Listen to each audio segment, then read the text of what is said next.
Oi, o meu nome é Keiti Lima, sou moradora da periferia da Brasilândia, da cidade de São Paulo. Eu recebi algumas perguntas referentes aos direitos trabalhistas durante esse período de pandemia. Tá rolando muita desinformação e fake news. E pensando nisso, eu convidei a maravilhosa Bruna Fernandes, advogada trabalhista. Então eu estarei aqui, direto da Brasilândia, fazendo as perguntas que eu recebi e a Bruna vai estar de Porto Alegre respondendo. Olá, Kate, é um prazer estar gravando esses vídeos com você. Vamos fazer essa conexão Brasilândia-Porto Alegre aí, na luta pela defesa da classe que vive do trabalho nesse país, né? Eu vou estar respondendo as perguntas contigo, estou muito feliz com o convite e já queria desde logo te parabenizar. É muito importante a gente se manter atento a tudo que está acontecendo, muitas coisas estão mudando muito rápido, né? As medidas do governo estão saindo, a oposição está contrapondo as medidas com razão e a gente já vai entender o porquê. E além de se manter atento, afastar as fake news, né? É importante a gente se ligar naquilo que realmente é verdadeiro, tem muita notícia falsa circulando e também se manter junto, né? A luta coletiva é o caminho da melhor condição de vida para as pessoas que vivem do trabalho, né? Com certeza. Então vamos lá, vamos responder as perguntas.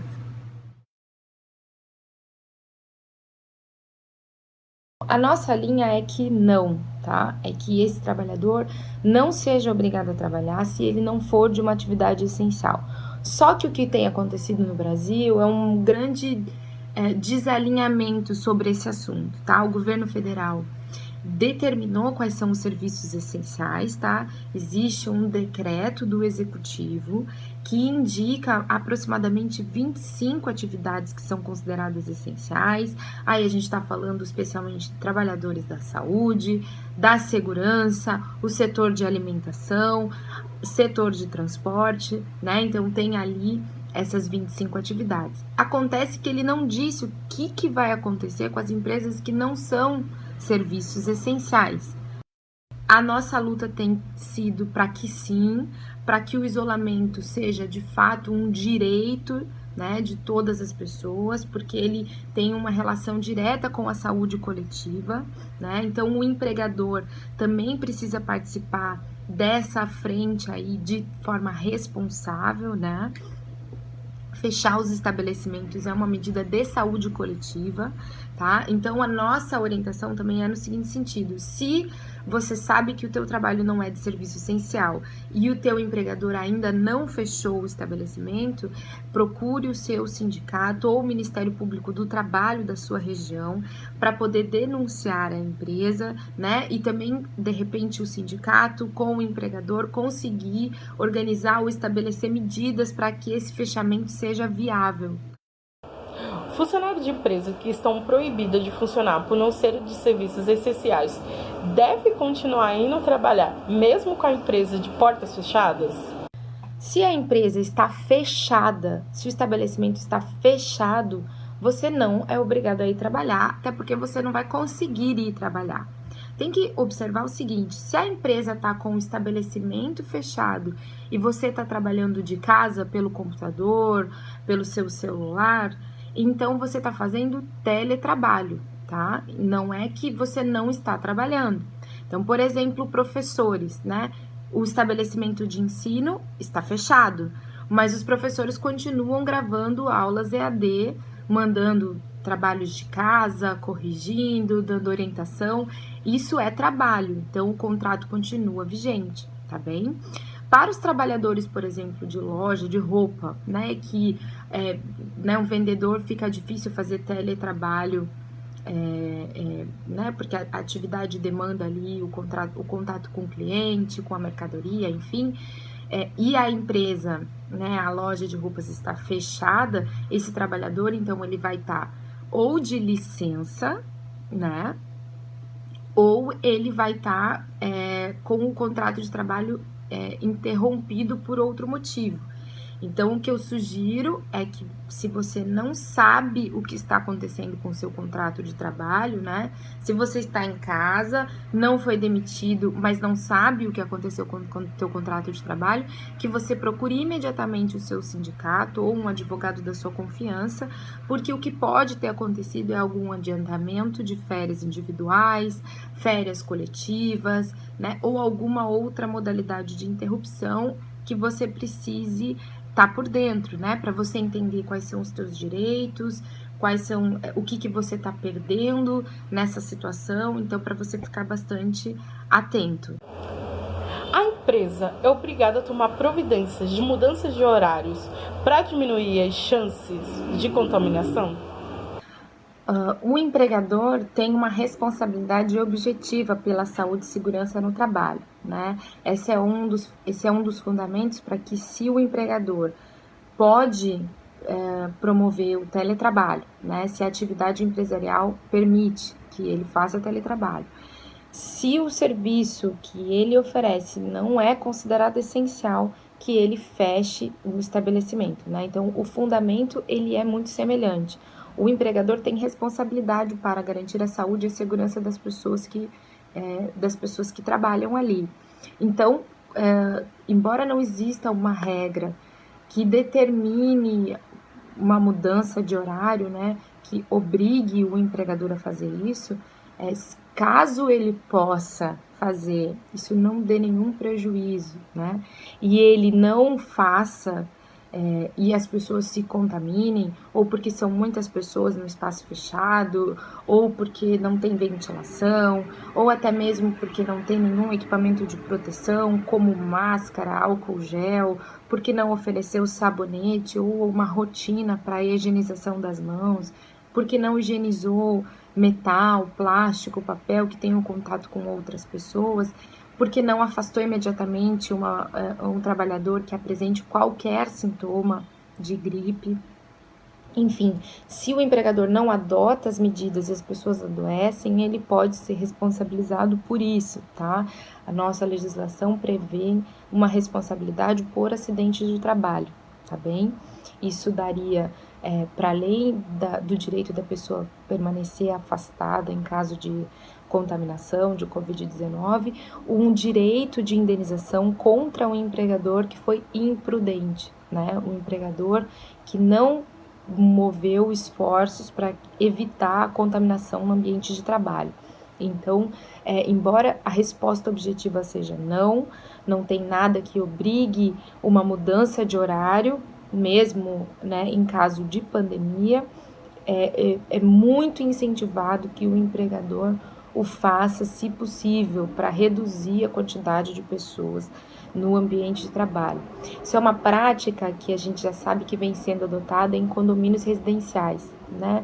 Então, ao invés de eu ter 2 ou 3 trabalhadores no mesmo horário, e daí, se eu tenho um porteiro, zelador ou faxineiro, faxineira trabalhando durante o dia, isso significa que essa pessoa vai ter que pegar ônibus, significa que essa pessoa vai estar em contato com outras até chegar naquele posto de trabalho, né? Então, a gente sabe já que esses espaços têm reduzido aí o tamanho da jornada, sem prejuízo da remuneração, né? Para que os trabalhadores, então, diminuam os riscos de contágio.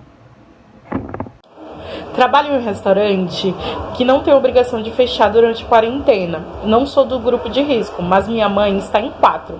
Se me recusar a trabalhar por conta disso, posso ser demitida? Por justa causa? O fato de teu familiar estar em um grupo de risco não significa naturalmente que você tem que estar em isolamento ou quarentena, tá? O ideal é que você procure uma autoridade de saúde para ver a possibilidade de ter isso como um atestado.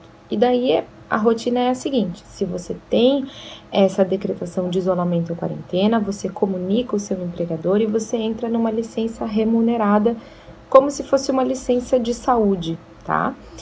Até o 15º dia ela é paga pelo seu empregador, e a partir desse período pelo INSS, né, considerando que você seja aí trabalhador de um estabelecimento privado, né, um restaurante. E finalmente, assim, sou obrigado a trabalhar? Configuraria abandono ou insubordinação? A resposta mais curta é que sim, né? Se você simplesmente se recusar a ir ao trabalho durante um período, né, de 30, 40 dias, isso pode configurar abandono de emprego. E se você se recusar ali com o empregador te fazendo o pedido expresso, ó, vem, se você não vier, eu vou ter que te substituir, e você verbalizando, eu não vou, não quero ir, isso pode se configurar insubordinação, né? Então, essas duas coisas podem levar a uma demissão por justa causa. Funcionário que informar aos seus superiores que fazem parte do grupo de risco são obrigados a ir trabalhar? A portaria 356, de 11 de março de 2020, regulamenta como é que vai se dar essa decretação de isolamento ou quarentena. Tá? Se você pode baixar o aplicativo do próprio SUS e tentar um contato com o posto de saúde próximo de ti. E tem algumas cidades que já têm isso de forma... Algumas cidades que já têm isso de forma determinada, né? Quarentena ou isolamento para determinados grupos. Se você tiver isso, então você entra nessa licença. Mas outro fator importante aí é que está existindo agora toda uma questão de saúde mental envolvendo a pandemia, né?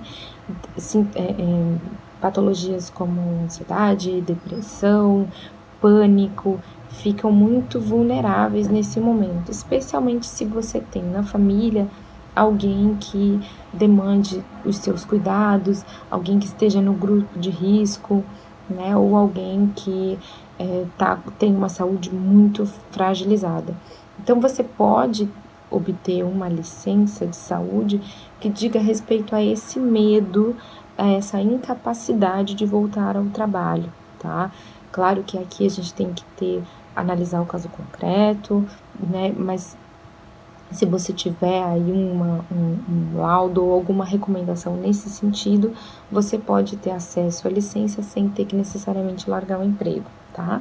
O abandono, eu já expliquei um pouco no outro vídeo, o abandono por não ir trabalhar, ele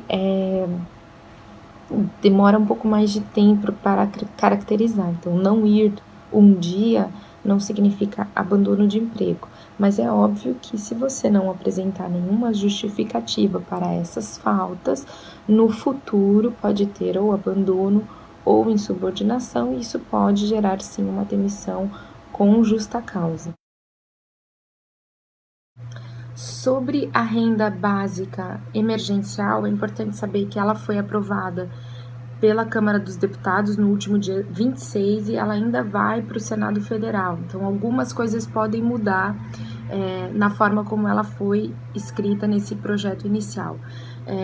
Para você ter direito a esses R$600 mais 600 em caso de ter filhos, é preciso que você seja uma pessoa com renda baixa, tá? Trabalhador informal, desempregado, autônomo ou microempreendedor individual. Tá bem? Tem alguns outros requisitos, como ser maior de 18 anos, ter CAD único ou comprovar que o teu requisito de renda se aproxima do CAD único. Enfim, tem alguns outros requisitos para que você possa receber essa renda básica emergencial, tá? Mas no caso da pergunta, sim, se você foi demitido e está desempregado, né, no momento ali que a renda básica emergencial começar realmente a ser paga, muito provavelmente você vai poder recebê-la, tá? Só tem que cuidar, claro, esses outros requisitos. A gente ainda não tem, como eu disse, o projeto não foi aprovado no Senado, então a gente ainda não tem digamos, um roteiro mais simplificado de como é que as pessoas vão fazer para receber esse benefício. Então, fique atento, né? Porque provavelmente, e acho que com certeza a Kate vai disponibilizar aí no Instagram, nas redes, de que forma que você pode se organizar para poder receber esse benefício da renda básica emergencial, tá? Sou estagiário horista, por isso, se a empresa onde eu trabalho suspende suas atividades por conta da pandemia, fico sem receber o benefício da bolsa do estágio, o meu salário. Eu me enquadraria no grupo de pessoas que podem receber o benefício da renda básica? Antes de passar para a Bruna, se você que está vendo esse vídeo também tem dúvida se você se enquadra ou não no perfil de pessoas que podem receber a renda básica, pensando nisso, eu fiz um post para falar sobre o perfil da pessoa que pode receber o benefício. Então, se você tem alguma dúvida, vai lá. Sobre o estágio, tem algumas coisas que a gente pode conversar, né? Primeira é que para ser estagiário, a pessoa precisa no seu contrato, ali no termo de compromisso do estágio, responder todos os requisitos da lei, tá? Uma delas é estar vinculada a uma instituição de ensino. Isso significa que a pessoa teria, diferente de um trabalhador comum, uma instituição de ensino que pode fiscalizar esse contrato, né? Então, acho que a primeira coisa que eu sugiro é que você procure a sua instituição de ensino, procure se informar se os contratos foram suspensos, se a instituição de ensino está propondo alguma medida, se ela está negociando com esses empregadores, tá? E se organizar. Muitos estagiários de faculdade, coisas assim, têm grupos, estão reunidos, então procure ver como é que as coisas caminharam para os seus colegas, tá? Pode ser uma alternativa para manter o teu contrato de trabalho, tá? Lembrando que assim, se você tem um contrato de estágio, um termo de compromisso, e você não tem todos os requisitos da lei para ser um estagiário ou estagiária, então isso é um contrato de trabalho, tá? Simulado por um contrato de estágio. Então tem que ficar muito atenta a isso. Se você tiver vínculo, os teus direitos são diferentes, né? Um deles, inclusive, é o direito à não demissão, né? Digamos assim, o direito a não ser dispensado de forma imotivada. Então, pode ser também uma alternativa para que você possa receber verbas trabalhistas oriundas dessa demissão sem justa causa. Outra coisa que também deriva dessa pergunta é para o trabalhador horista. O que você teria direito a receber ficando em casa, né? Como tem essa dificuldade de cálculo da sua remuneração, é um salário no valor mais ou menos da média dos seus últimos 3 meses, considerando gorjeta, tá? Se você for garçom, por exemplo. Tu vai somar tudo que você ganhou nesses últimos 3 meses, de repente janeiro tá um pouco mais alto, fevereiro um pouco mais alto, março um pouquinho mais baixo, e vai fazer a soma desses 3 salários, dividir por 3, e este valor é o valor que você vai ter como um salário quando você estiver afastado por conta da pandemia do Covid-19. Os funcionários que forem trabalhar home office durante a quarentena terão seus benefícios, como VR, suspensos ou mantidos? Sim, a pessoa que está trabalhando de home office tem direito à manutenção dos benefícios, em especial o vale-refeição. O único benefício que vai sofrer alteração é o vale-transporte, porque ele está ligado justamente ao deslocamento. Então, se você está trabalhando de casa, tu não teria direito ao vale-transporte. Outra coisa que é importante dizer é que muitos direitos estão mantidos com o home office. Você não está tendo um novo contrato de trabalho, tu está mantendo o teu mesmo contrato de trabalho com apenas uma adaptação nesse período de pandemia. Então, é preciso que tu tenha todos os teus direitos garantidos, inclusive a irredutibilidade salarial, não pode ter salário reduzido porque está trabalhando de casa. Você continua tendo direito ao descanso, tá? Intrajornada e semanal. E você continua...